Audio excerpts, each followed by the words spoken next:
मुश्किल तुम्हें क्या तोड़ेगा, तुम मुश्किलों को तोड़ दो। मुश्किल तुम्हें क्या तोड़ेगा, तुम मुश्किलों को तोड़ दो। अगर कुछ करना चाहते हो ज़िंदगी में तो अपनी सारी शक्ति अपने लक्ष्य के साथ जोड़ दो, अपने लक्ष्य के साथ जोड़ दो।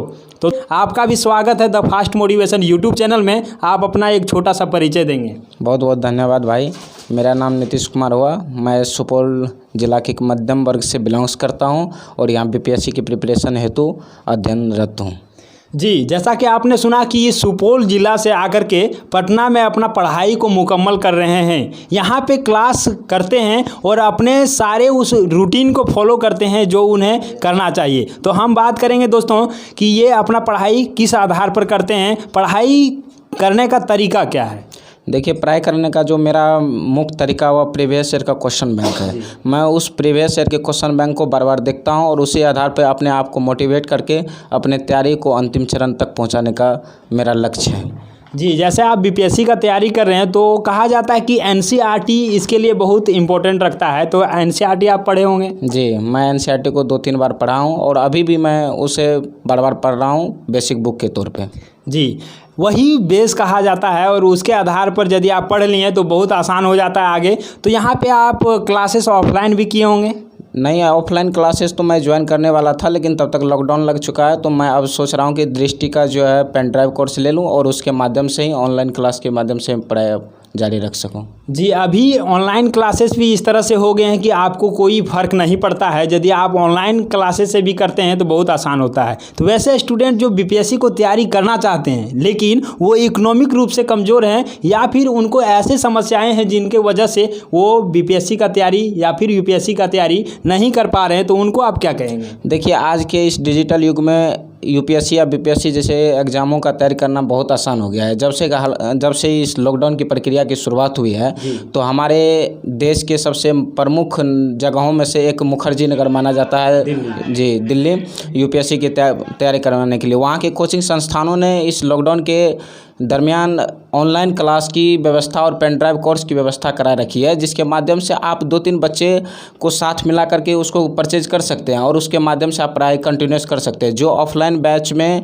जिसकी फ़ी 1,20,000 जीएस पेपर का होता था, वो आपको पेन ड्राइव कोर्स के माध्यम से अभी 40 से 50 हज़ार रुपया में अच्छा पेन ड्राइव कोर्स मिल जा रहा है। मतलब आधा से भी कम, यानी 1/3 में मिल पा रहा है और उसको भी आप 2-3 बच्चे मिल के खरीद सकते हैं। यानी कि आप जो कोर्स 1,20,000 में खरीद रहे थे वो 15,000 में आपको अवेलेबल हो रहा है। एक खरीदे तो उससे 3-4 लोग पढ़ सकते हैं आसानी से, है ना।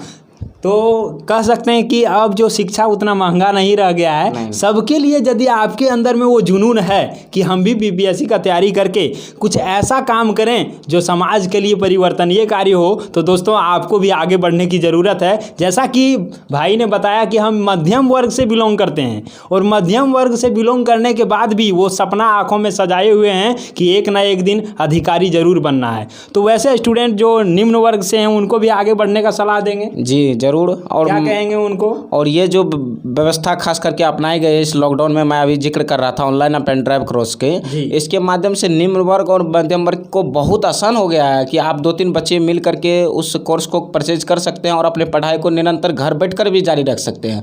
और अक्सर ये 2 से 3 वर्षों के दरमियान में देखा गया है कि अक्सर वैसे बच्चे जो घर पर बैठ करके सेल्फ स्टडी से तैयारी किए हैं वो टॉपर की लिस्ट में आए हैं और सिर्फ न टॉपर बने हैं बल्कि आईएएस के पोस्ट पर जाकर के आज देश में सेवा दे रहे हैं। जी, मतलब कह सकते हैं कि निम्न वर्ग से आप कोई भी कैटेगरी से बिलोंग करते हैं, भले आपका कितना भी दूर गांव हो जहां पे शिक्षा का कोई भी सुविधा उपलब्ध नहीं हो रहा होगा, वहां से भी आप अपने पढ़ाई को बेहतर करते हुए चले जा सकते हैं। तो हम आपसे बात करते हैं कि बीपीएससी की पढ़ाई के लिए बहुत सारे कहा जाता है कि बहुत मेहनत करना पड़ता है। तो आप अपना रूटीन बताएंगे कि कितना देर आप पढ़ाई करते हैं, कि क्या क्या करते हैं। देखिए, मैं बीपीएससी की तैयारी के लिए 8 से 10 घंटे ही पढ़ पाता हूँ और मुझे लगता है कि शायद इतना काफ़ी है। यदि कोई भी बच्चा बोले कि 18 से 20 घंटा पढ़ाई करता है तो मुझे लगता है थोड़ा सा ज़्यादा हो रहा है। तो 8 से 10 घंटा भी आप यदि रेगुलर होकर के पढ़ाई कर लेते हैं तो ये काफ़ी है। आपके जो है बीपीएससी यूपीएससी के एग्ज़ाम फेस कर सकते हैं। मतलब कंसंट्रेशन के साथ कम भी देर पढ़ा जाए तो वो बेहतर होगा, है ना।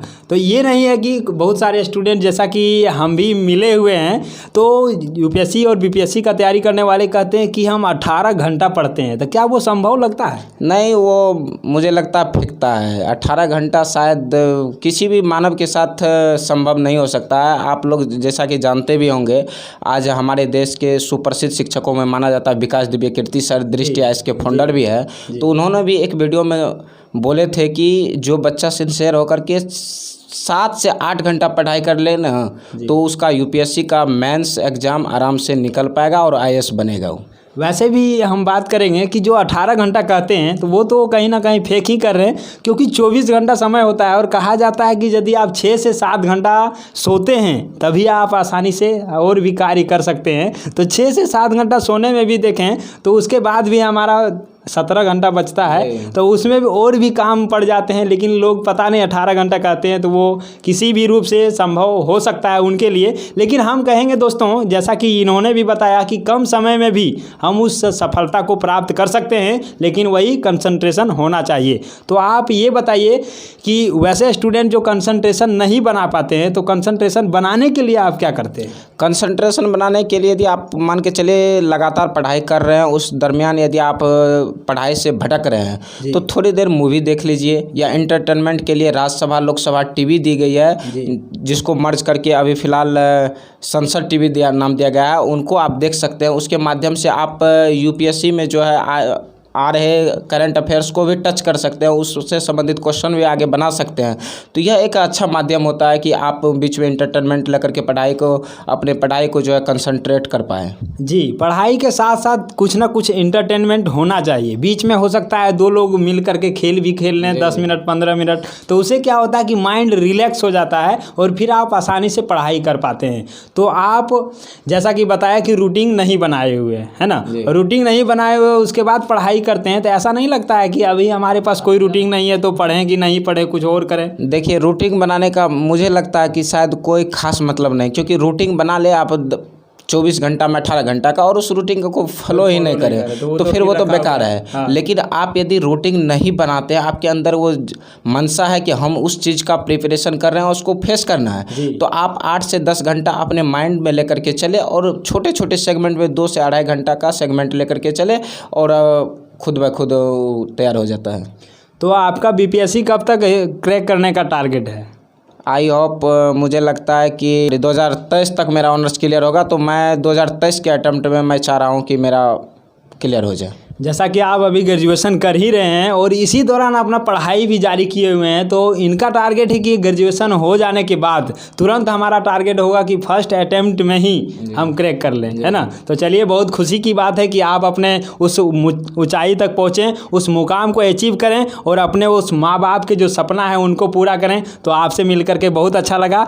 तो जैसा कि दोस्तों यहाँ पर आपने देखा कि इन सारे तमाम स्टूडेंट से जो अलग अलग भिन्न भिन्न जगहों से आकर के पटना में अपना तैयारी कर रहे हैं, पटना में अपने उस मकसद को प्राप्त करना चाह रहे हैं, और जिनके हौसले थोड़ा सा भी कमज़ोर नहीं है, जिनको अंदर से हमेशा लगता है कि हम कुछ ना कुछ कर लेंगे, कुछ ना कुछ बन जाएंगे, तो वैसे स्टूडेंट से आज हम बात किए। और आपको इन सारे स्टूडेंट को सुन करके, देख करके अंदर से आपको भी जुनून जग गया होगा। आप भी सोचते होंगे कि हम भी कुछ करेंगे, हम भी कुछ बेहतर बनेंगे और हम भी अपने उस मुकाम को हासिल करेंगे। तो दोस्तों, आपको भी अपने कदमों को आगे बढ़ाते हुए, आगे बढ़ते हुए चले जाना है। लाख मुश्किलों के आने के बाद भी आपके कदम पीछे ना हो, बल्कि आगे ही बढ़ते हुए चले जाएं। इसीलिए कहते हैं ना कि मुश्किल तुम्हें क्या तोड़ेगा, तुम मुश्किलों को तोड़ दो।